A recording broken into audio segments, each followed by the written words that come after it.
안녕하세요. 2017년 제1회 고등학교 졸업학력 검정고시 한국사 문제풀이를 맡게 된 이재은 선생님이에요. 자, 이번 문제 쫙 풀어봤나요? 풀어보니까 어때요? 예전에 비해서 막 이렇게 보기나 자료 없이 나오는 문제가 없었어요. 그런 문제 없이 반드시 보기를 보고 뭔가 유추를 하고 막 사고력을 요하고 이런 식의 문제들이 많이 출제됐기 때문에 그냥 개념만 정리하고 개념만 단답형처럼 이렇게 암기했던 우리 수험생들 같은 경우에는 약간 헷갈렸을 수도 있을 것 같아요. 하지만 조금 더 깊이 있게 공부한 학생들 같은 경우는 그리 어렵지 않았을 거라는 생각이 들어요. 왜냐하면 깊이 있는 사고력보다는 어떤 예를 들면 이런 식인 거죠. 문제 하나에 예전에는 통일신라면 통일신라 하나, 아니면 고려면 고려 하나, 이렇게 한 시대에 해당하는 문제만 나왔는 경향이 많이 있었는데 이번 회차 같은 경우는 한 문제 안에 고려, 백제, 조선, 현대 이렇게 선지가 여러 시대를 막 아우르는 문제들이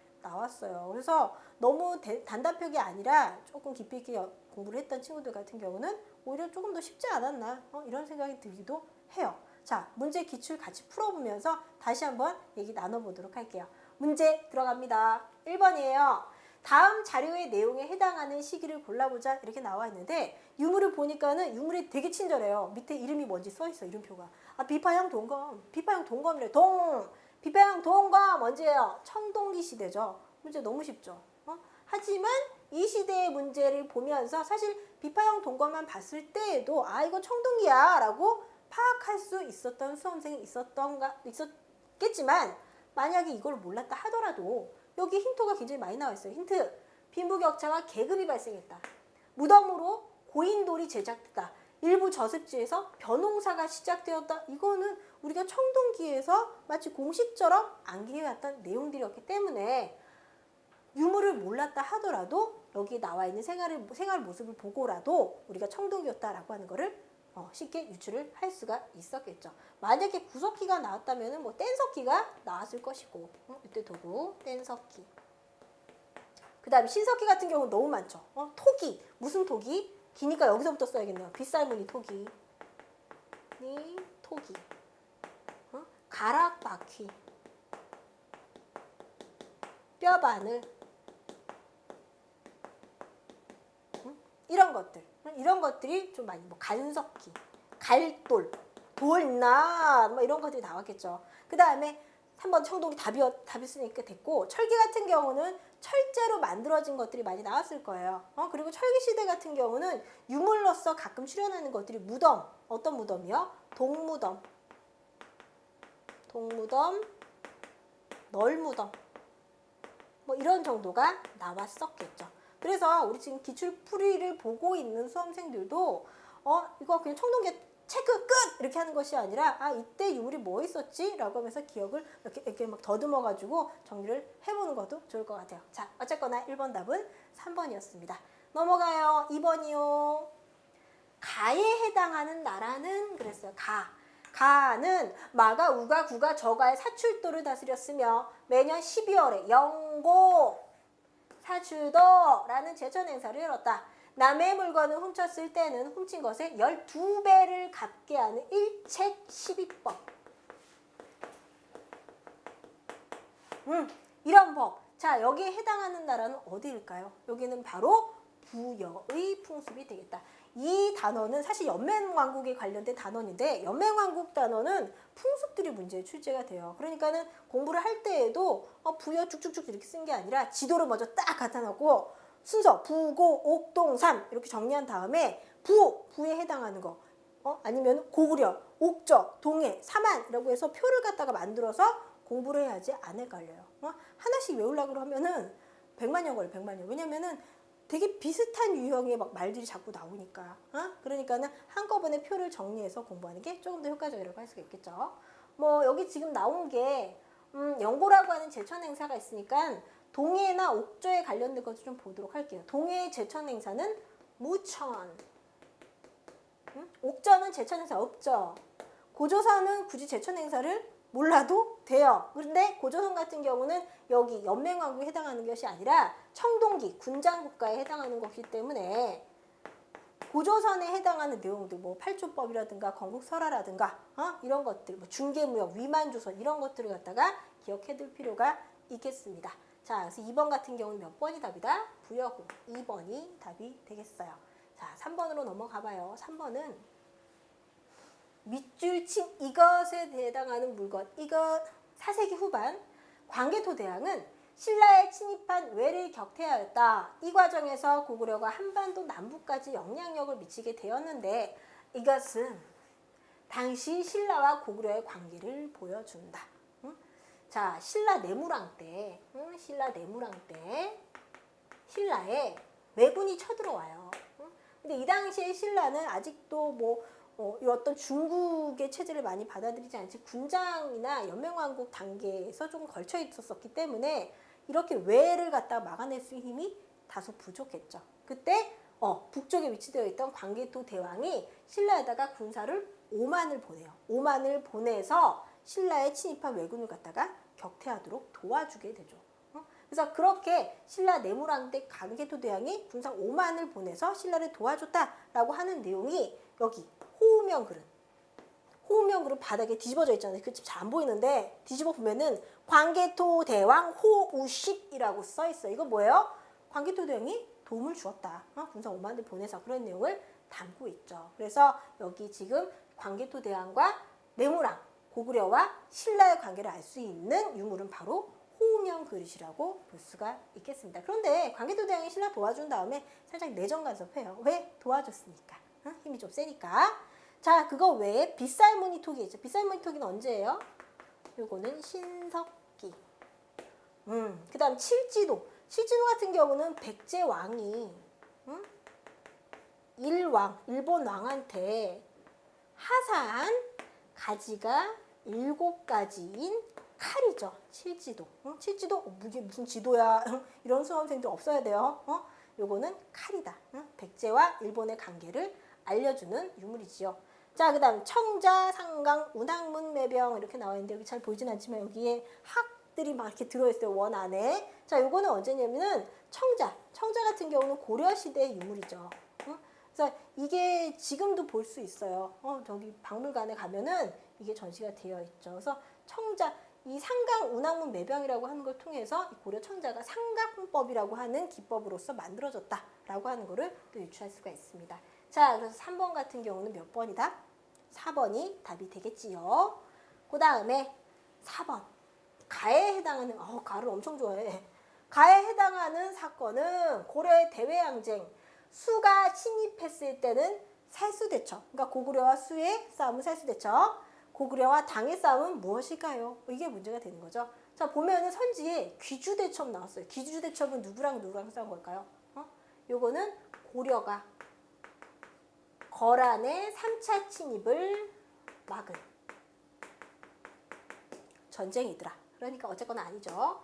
명량대첩 같은 경우는 조선이 일본과 전쟁을 치르면서 이순신 장군이죠. 이순신 장군. 그러니까 조선이니까 아니고. 관산성 싸움은 백제 성왕이 신라 진흥왕과 붙은 진흥왕이라고 쓰면 안 돼. 신라라고 쓸게요. 신라와 붙은 신라 진흥왕 때 한강 유역을 서로 차지하기 위해서 싸우게 된.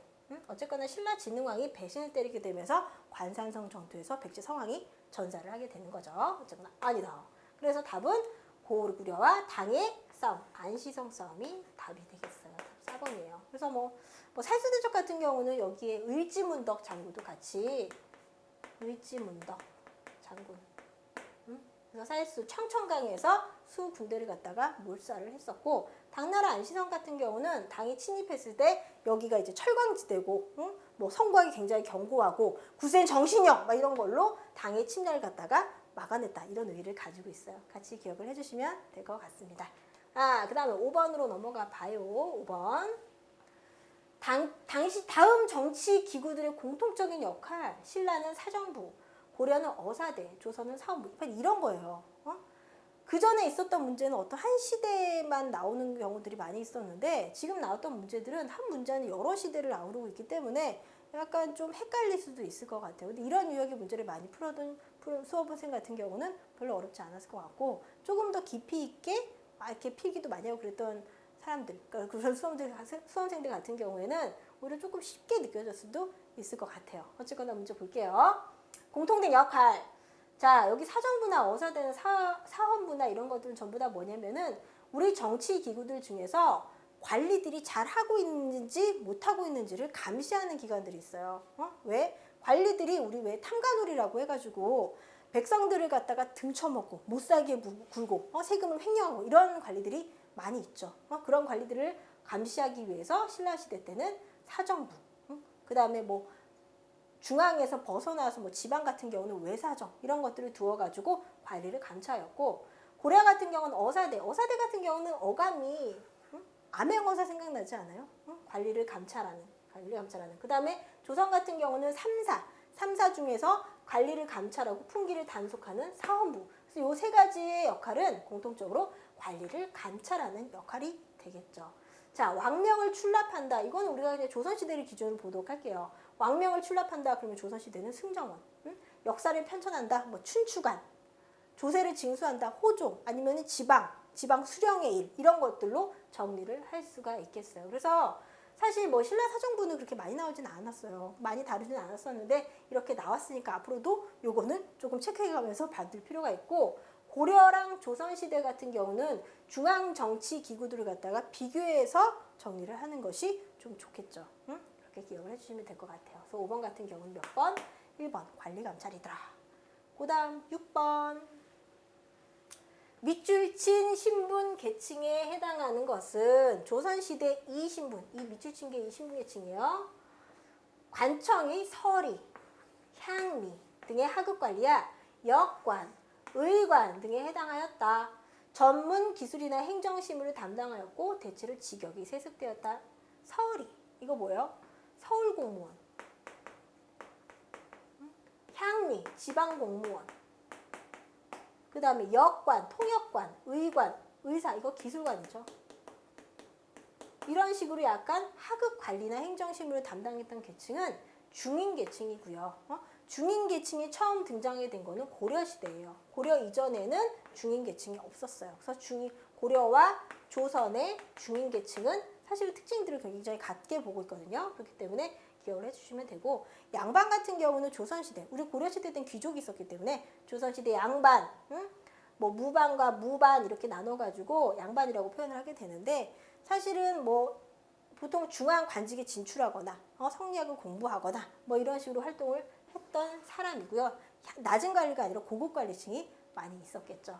자, 그 다음에 상민 같은 경우는 일반 백성을 지칭하는 말이에요. 일반 백성. 그 다음 천민 같은 경우는 노비, 광대, 이런 이런 기생 이런 사람들은 전부 다 천민 계층에 속했다. 그래서 이 신분 계층에 해당하는 것은 몇 번이다? 2번 중인 계층이라고 할 수가 있겠습니다. 그 다음에 7번 문제로 넘어가 볼게요. 자, 7번 문제예요. 가에 들어갈 정책으로 옳은 것을 골라보자 그랬는데, 고려태조는 고구려의 수도였던 평양을 재건하여 서경이라 칭하고 땡땡의 기지로 삼았다. 그 결과 태조 말에는 청천강에서 영흥에 이르는 지역까지 영토를 확장할 수 있었다. 자, 보면은 여기 지금 고려가 수도가 일단 개경이거든요. 개경. 수도를 위치를 보시면 여기가 개경이에요. 그런데 서경은 어디냐면 지금의 평양으로서 이 지역이에요. 그래서 개경보다 더 북쪽에 있는 지역이고, 고려 태조는 개경도 중요하지만 서경은 굉장히 중요하게 생각을 했대요. 왜 그랬냐면은 바로 이 고려가 계승한 나라가 있어요. 어디를 계승했냐? 바로 고구려를 계승했다. 고구려 계승하는데 구부터 썼네요. 고구려 계승.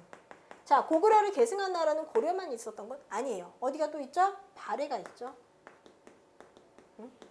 그래서 고려 태조는 고구려와 발해가 차지했던 옛 영토를 갖다가 모두 다시 가져올 목적으로 개경보다 북쪽에 있는 지역, 원래 발해 같은 경우는 이만큼이잖아요. 이 지역을 갖다가 모두 차지하기 위해서 북으로 진출하는 정책, 북진 정책을 펴게 돼요. 물론 민생 안정책도 태조의 정책이 맞아요. 그래서 흑창을 설치하거나 세금을 반면해주는 정책을 피기도 했는데 지금 자료에서 얘기하고 있는 내용은 아니죠. 그다음 3인 정책 같은 경우 여진을 갖다가 견제하기 위해서 조선시대 때 실시됐던 정책.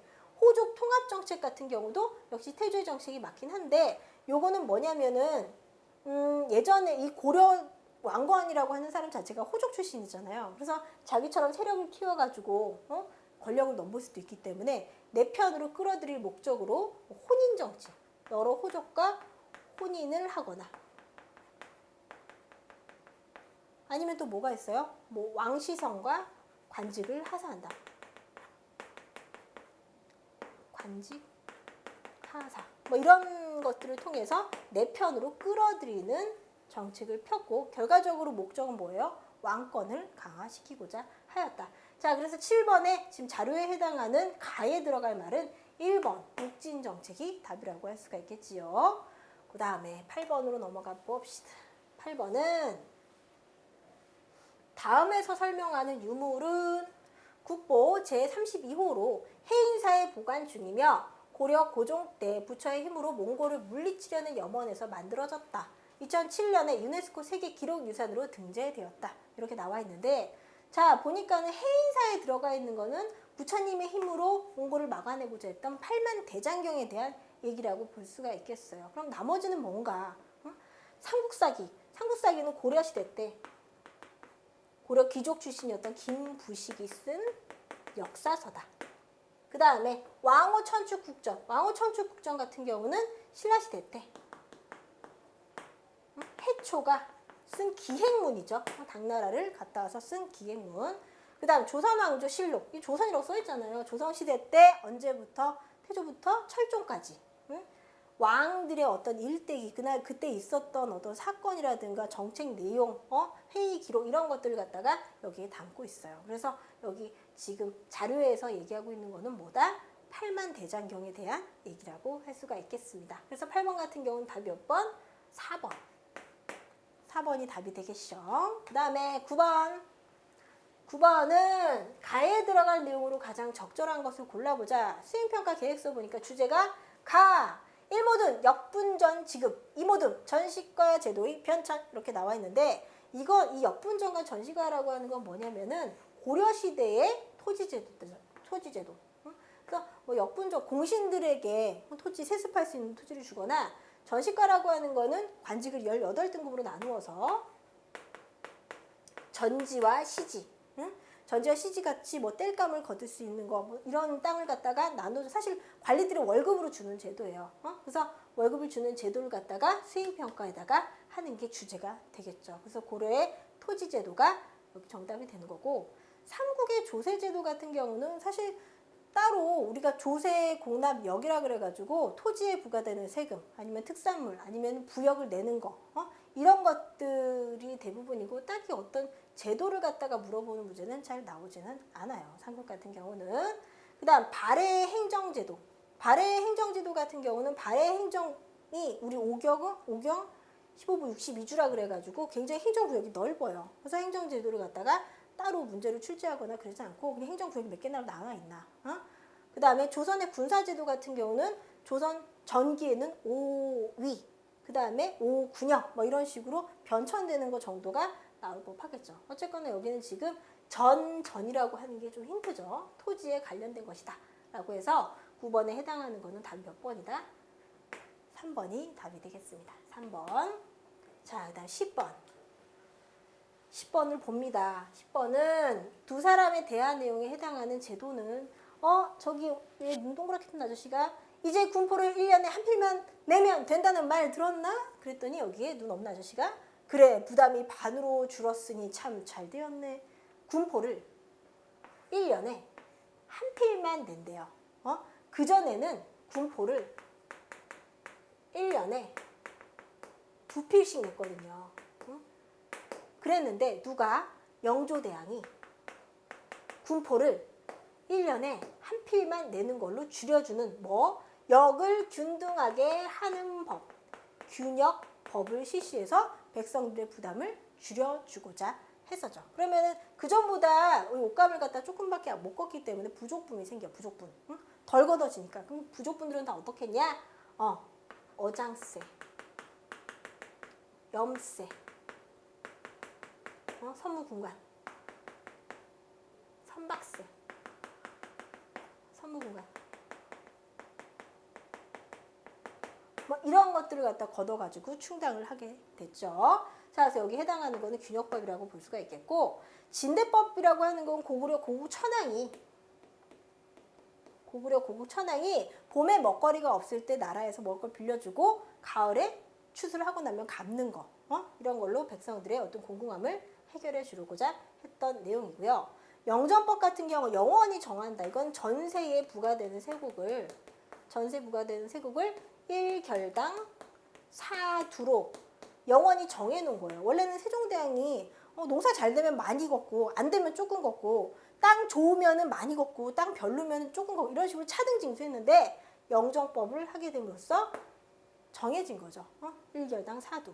그 다음 대동법이라고 하는 거는 특산물은 그 지역에서만 생산되는 거기 때문에 백성들이 굉장히 부담스러워하는 거였는데, 특산물이 부담스러우니까 특산물 대신에 동전, 옷감, 쌀로 대신 내게 해주는 것 갖다가 대동법이라고 해요. 대동법. 자, 그래서 10번에 이 대화 내용에 해당하는 제도는 몇 번이다? 4번. 균역법에 대한 설명이더라. 역을 균등하게 하는 법. 자, 11번 문제예요. 다음 설명에 해당하는 것은 그랬어요. 외란 이후 일본은 조선의 사절단 파견을 요청하였다. 일본은 조선의 사절단 파견을 조선이 일본한테 가야 되는 거죠. 일본이 야 우리한테 사절단 좀 보내줘 막 이런 걸 요청했다는 얘기예요. 이에 조선은 12차례에 걸쳐 사절단을 파견하였다. 오 많이 보내죠. 외교 살절의 의미를 넘어 일본의 문화를 전파하는 역할도 한 이것은 임진왜란 이유이기 때문에 통할 통해 믿음으로 통한다. 통신사에 대한 설명이라고 할 수가 있겠죠. 자, 통신사가 파견됐을 때 여기에 들어가는 비용을 사실은 일본이 전부 다 부담했어요. 왜냐하면 우리의 발전된 문화를 보고서 그거를 받아들이기 위해서 말 그대로 요청한 거기 때문에. 그래서 12차례, 거의 한 200년 동안 12차례 파견됐는데 200년 후에는 일본이 메이주신에 성공하게 되면서, 그러니까 근대화에 성공하게 되면서 더 이상 안 보내도 돼. 너희들 너무 찌질해. 별로 배우고 싶지 않아. 뭐 이렇게 했기 때문에 안 보내게 돼요. 자, 어쨌거나 이거는 통신사에 대한 설명이었고요. 나머지 보빙사는 조선이 근대화 정책을 추진하는 과정에서 미국에 파견한 사절단이다. 자, 영선사, 조선이 근대화 정책을 추진하는 과정에서 청나라에 파견한 사절단으로서 여기 갔다 와서 무기 제조법을 습득하고 조선에 기기창을 설치하게 되는 결과까지 낳게 되는 거죠. 헤이그 특사라고 하는 건 뭐냐면은 우리 을사늑약이라고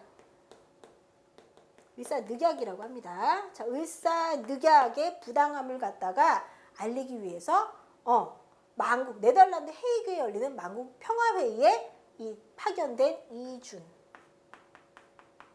이상설, 이위종 이분들이 여기에 특사로 파견돼서 을사늑약의 어떤 부당함을 알리고자 했었죠. 자, 그래서 11번에 해당하는 것은 몇 번이다? 3번이 답이 되겠습니다. 자, 그 다음에 12번으로 넘어갈게요. 12번은 가에 해당하는 사건은 질문 보니까 삼전도 비에 대해 알려주세요. 가에서 패한 인조가 청태종에게 항복한 후 청의 강요에 의해 세워진 비석입니다. 비문에는 청태종을 칭송하는 내용이 새겨져 있어 치욕의 역사를 되새기게 하는 유적입니다. 자, 삼전도비. 삼전도 3번 절했다는 얘기예요. 3번 절한 곳에 비석 세웠대. 이거 언제예요? 바로 병자호란 때. 인조가 전쟁에 진 다음에 청태종에게 잘못했어요. 죄송합니다. 너희들을 갖다가 모시겠습니다. 이런 내용을 담고 있는 거예요. 그래서 이제 굴욕적인 거를 얘기하고 있기 때문에 여기 해당하는 것은 뭐 병자호란과 관련이 있다. 왜? 청이라고 했잖아요. 조선과 청의 전쟁. 나머지 신미양요는 뭐냐면은 미국의 함대가 어디? 우리나라 강화도를 침략하여 통상을 요구했던 사건. 그 다음에 이모군란은 이모년의 군인들 90군데가 신식군대와의 어떤 차별, 그 다음에 근대화 정책에 대한 불만, 이런 것들 때문에 일으킨 군인 밀란이라고 볼 수가 있겠죠. 난을 일으켰다. 그다음에 정유재란. 정유재란은 뭐냐면은 임진왜란이 이제 계속 진행이 되다가 일본과 우리가 이제 화해를 하기 위해서 화해를 하기로 했는데 그게 결렬됐어요. 결렬돼서 정유재란, 일본이 다시 우리나라를 재침입한 사건이 바로 정유재란이 되겠습니다. 자, 그래서 여기에 해당하는 것은 12번은 몇 번이다?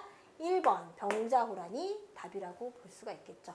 여기까지 해서 한 반 정도 풀어봤는데 내용을 보니까는 여러 사건이 한 문제에 많이 나와 있죠. 그러니까는 그 시대별로 어떤 특징들 같이 적어도 주면은 조금 더 기억에 오래 남을 것 같습니다. 여기까지 보시느라 수고 많으셨어요. 감사합니다.